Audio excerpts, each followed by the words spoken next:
오늘의 본문은 누가복음 2장 8절에서 14절입니다. 그리고 제목은 가장 낮은 자리입니다. 오늘 본문을 읽어 드리겠습니다. 그 지역의 목자들이 밤에 밖에서 자기 양떼를 지키더니 주의 사자가 곁에 서고 주의 영광이 그들을 두루 비치매 크게 무서워하는지라. 천사가 이르되 무서워하지 말라. 보라, 내가 온 백성에게 미치 큰 기쁨의 좋은 소식을 너희에게 전하노라. 오늘 다윗의 동네에 너희를 위하여 구주가 나셨으니 곧 그리스도 주시니라.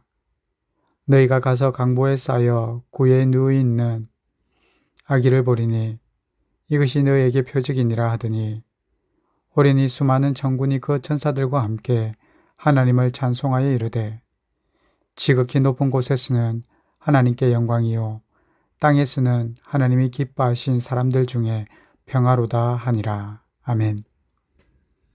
예수님의 탄생 이야기는 사복음서 가운데 두 개만 나옵니다. 마태복음 그리고 누가복음입니다. 그러면 이상합니다. 마가복음과 요한복음에는 예수님의 탄생 얘기가 없습니까? 예, 그렇습니다. 마가복음 1장 4절에 침례 요한이 광야에 이르러 죄 사함을 받게 하는 회개의 침례를 전파하니 라고 말합니다. 침례 요한의 침례를 시작으로 마가복음이 시작합니다. 그리고 요한복음의 시작은 다음과 같습니다. 요한복음 1장 1절에 태초에 말씀이 계시니라. 이 말씀이 하나님과 함께 계셨으니 이 말씀은 곧 하나님이시니라. 이와 같이 시작하면서 예수님과 요한에 대한 설명으로 시작을 합니다. 곧 예수님의 탄생은 마태복음과 누가복음밖에 없다는 것이지요. 그러면 마태복음과 누가복음은 무엇이 다를까요? 동일한 예수님에 대한 말씀을 전하지만 다른 것이 있습니다. 그 핵심은 마태복음은 유대인을 위해 쓰여진 복음서라고 할 수 있고, 누가복음은 이방인을 위해 쓰여진 복음서라고 할 수 있습니다. 말하자면 당시의 수많은 이방인 그리스도인들을 위해 쓰여진 성경이 누가복음입니다.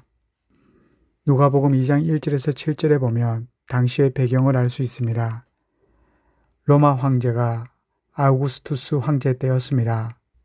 역사적으로 BC 27년에서 AD 14년까지 41년가량 황제로서 통치를 하였습니다. 아우구스투스 황제의 통치 성향은 크게 세 가지라고 할 수 있습니다. 그는 매우 개방적이었습니다. 로마법과 크게 저촉되지 않으면 각 지역마다의 자치권을 허락해 주었고 전통과 풍습도 허락했습니다. 그렇게 할 수 있었던 이유는 로마가 워낙 발전되고 앞서 있었기 때문에 점령지의 사람들이 조금만 있으면 로마식을 모방하기 시작했습니다. 말하자면 로마는 로마의 발전된 문명에 대한 명확한 자신감이 넘쳤다는 거지요. 그리고 아우구스투스 황제의 두 번째 통치 성향은 자신을 로마의 대부로 불렀습니다. 대부란 아버지를 대신하는 자라는 의미를 가지고 있는데 실제적으로는 영적인 아버지라는 의미도 가지고 있습니다. 그리고 세 번째 통치 성향은 자신을 최고의 대제사장이다 라고 말했습니다. 로마 안에는 수많은 민족이 있고 그들은 자신만의 종교와 제사장이 있었습니다. 그러나 로마 안에 있는 모든 다른 종교들 위에 로마의 종교가 있고 모든 종교의 제사장들 위에 로마의 제사장이 있다고도 했습니다. 그리고 제사장 중의 최고의 대제사장이 바로 로마 황제다라는 것입니다. 이러한 때였습니다. 아우구스투스 황제 시대에 황제가 명을 내립니다. 모든 백성은 자기 고향으로 가서 호적 신고를 하라 라고 합니다. 이 명에 의해 요셉과 마리아도 유다 지파였기 때문에 갈릴리에서 호적 신고를 하기 위해 예루살렘으로 출발을 하였습니다. 누가복음 2장 4절과 5절에 이런 말씀이 있습니다. 요셉도 다윗의 집 족속이므로 갈릴리 나사렛 동네에서 유대를 향하여 베들레헴이라 하는 다윗의 동네로 그 약혼한 마리아와 함께 호적하러 올라가니 마리아가 이미 잉태하였더라. 이 본문에는 두 개의 중요한 지명이 있습니다. 하나는 갈릴리 나사렛입니다. 갈릴리는 유대 땅에서 강제로 이주당한 사람들이 모여 살았던 동네입니다. 그 가운데도 나사렛은 갈릴리 호수에서 다시 몇 시간을 걸어가야 하는 산골 마을입니다. 그래서 갈릴리 나사렛이라는 지명 자체만 들어봐도 강제로 이주당한 사람들이 호수에서 몇 시간 더 걸어가 산골에 살고 있다라는 거죠. 쉽게 알 수 있는 것은 별 볼 일 없는 사람들이 강제 이주당했고 그들 가운데서도 힘없는 사람들이 산골 마을에 살았습니다. 그리고 또 하나의 지명이 있습니다. 베들레헴입니다. 베들레헴은 사사기 시대에 보아스가 거주하던 매우 중요한 곡창 지역이 있습니다. 그리고 유다 지파의 핵심 거주지였고 다윗의 고향이기도 했습니다. 그런데 세월이 흘렀습니다.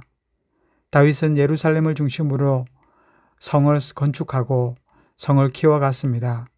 자연스럽게 베들레헴은 소외되기 시작했습니다. 후에 베들레헴은 양떼들을 지키는 곳, 양을 키우는 곳, 마구간이 있는 곳, 시골 마을이라는 느낌을 가지게 되었습니다.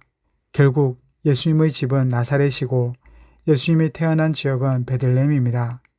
다른 말로 하면 가장 보잘것없는 지역입니다. 낮은 자리 중에서 가장 낮은 자리입니다. 가장 낮은 자리라고 일컬어지는 나사렛 그리고 베들레헴이지요. 그런데 여기에 하나의 장소가 추가됩니다. 그것은 7절입니다. 누가복음 2장 7절 첫 아들을 낳아 강보로 싸서 구유에 누웠으니 이는 여관에 있을 곳이 없음이러라. 예수님이 태어난 곳은 구유입니다. 집이 아닙니다. 따뜻한 방이 아니죠. 포근한 이불이 있는 곳도 아닙니다. 난방이 되는 곳도 아니고 따뜻한 물도 없고 허름하기 이를 데 없는 말 구유입니다. 정리하면 이렇습니다. 예수님의 부모님은 별 볼 일 없는 시골 마을에서 살다가 출발해서 별 볼 일 없는 시골 마을 베들레헴에서 예수님을 낳았습니다.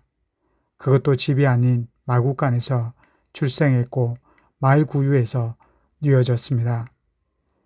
이 예수님의 탄생이 주는 메시지는 바로 이겁니다. 가장 낮은 곳에 임하신 예수님. 그런데 가장 낮은 곳에 임하신 예수님의 탄생 소식을 천사들은 어떤 한 부류의 사람들에게 알려줍니다. 그게 바로 누가복음 2장 8절과 9절입니다. 그 지역의 목자들이 밤에 밖에서 자기 양떼를 지키더니 주의 사자가 곁에 서고 주의 영광이 그들을 두루 비치며 크게 무서워하는지라. 천사들이 이 소식을 전해준 사람들은 목자입니다. 그러면 여기서 궁금합니다. 천사들은 왜 목자들에게 이 소식을 전했을까요? 목자들은 어디에 살았을까요? 누가복음 2장 8절에 보면 그 지역의 목자들이 밤에 밖에서 자기 양떼를 지키더니 라고 했습니다. 그 지역, 곧 베들레헴 지역입니다. 멀리서 올 만한 여력이 있는 사람들도 아니고 경제적으로 여력이 있는 사람들도 아닙니다. 그들은 부유하지 못했고 가난했고 금전적으로 힘들었습니다. 그리고 당시의 목자에 대한 평판은 이랬습니다. 당시의 사람들은 목자들을 거짓말쟁이라고 불리었다라고 합니다. 말하자면 목자들은 사람들의 신뢰도 받지 못했습니다. 누가복음이 말하는 목자들은 가장 낮은 지역에서 가장 인정받지 못하는 직업을 가진 사람들, 가장 낮은 자들입니다. 예수님은 가장 낮은 곳에 오셨습니다. 그리고 가장 낮은 곳에 있는 목자들이 예수님을 찾아옵니다. 누가 예수님을 영접할 수 있을까요? 가장 낮은 곳에 있는 사람들이에요. 높은 곳이 아닙니다. 낮은 곳입니다.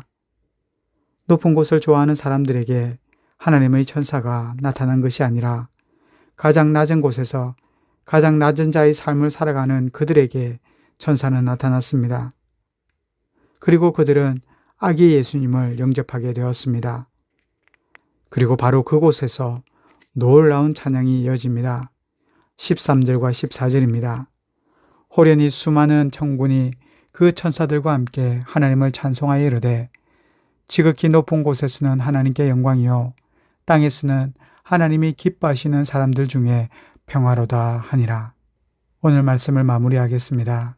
우리 모두가 이번 한 주간 가장 낮은 곳에 임하신 예수님을 만나는 한 주가 되길 소망합니다.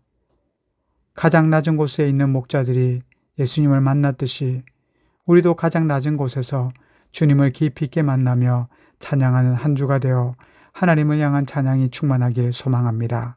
기도하겠습니다.